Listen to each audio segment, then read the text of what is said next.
For me, P, which is in person, I don't like the big events, but my team loves them. I don't like this medium events like the dinners or the lunches, right? I love the one-on-ones. Like I love coffees with people. And so in person brings it all together. That's what we've noticed. It's like, I don't know if you've gone to events for real estate, but when you get to meet somebody, it like solidifies that relationship. It almost like rekindles. It's like, oh yeah, I can't believe I haven't talked to Chris in that long. Yeah, I love Chris, right? I just met him in person. So same thing when it comes to your past clients, your core sphere. If you have these bigger events, and we just did a Halloween one, and it was, I don't quote me, I think it was close to 600 people in a park. And that to me, it was a disaster. To my team, they loved it. I'm like, because I have to quarterback everything. And it just rekindled a lot of these older relationships, a lot of these people we hadn't seen in person in a while because of COVID. And it just made it so much easier for them to just say, hey, I've got somebody, because we don't even have to bring it real estate at that point. And we find the same thing with these small dinners. Now, with the small dinners, I'll tell you, there's a caveat to this. And I learned this the hard way. So I'm telling you, pay attention to this one. We typically choose two or three of our clients and their spouse, their significant other, boyfriend, girlfriend, whatever that is. And then we would take them out to lunch or dinner. So at the end, it ends up being like 9, 10, 11 of us or so. Now, one time before I discovered this, I would bring everyone together. I'm like, oh, these are good. These three are going to be good. These two are going to be good. Until I brought in one person that was like super pro-Trump and one that was not pro-Trump. And I was like, that was a disaster. So I'm telling you right now, do yourself a favor and make sure that you at least invite the 2 or 3 people that you think agree politically, and then separate them from the other ones, okay? Because that didn't end up well for me.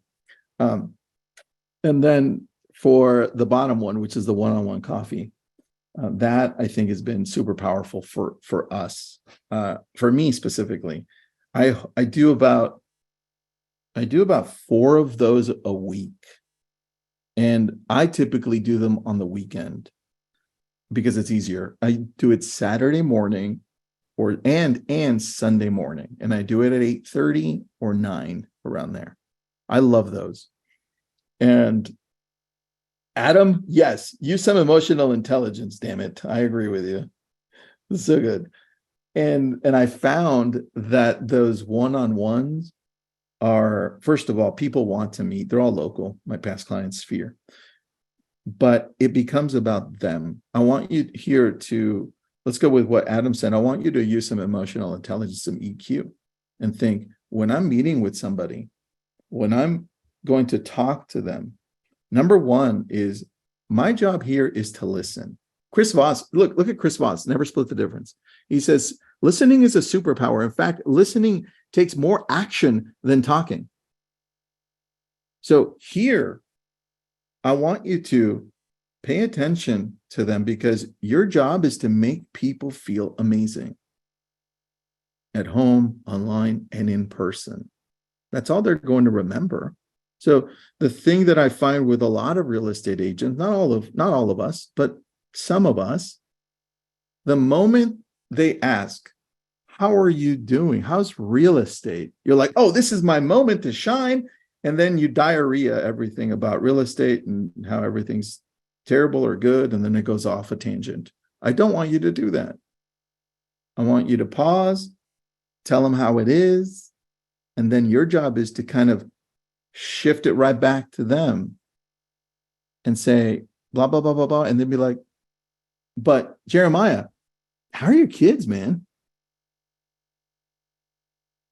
And then at the end of this whole thing, 30 minutes, 45 minutes, however long you meet, they're going to go home and they're going to be like, there's something about Jenna that every time she's so good. Like, and it's all subliminal.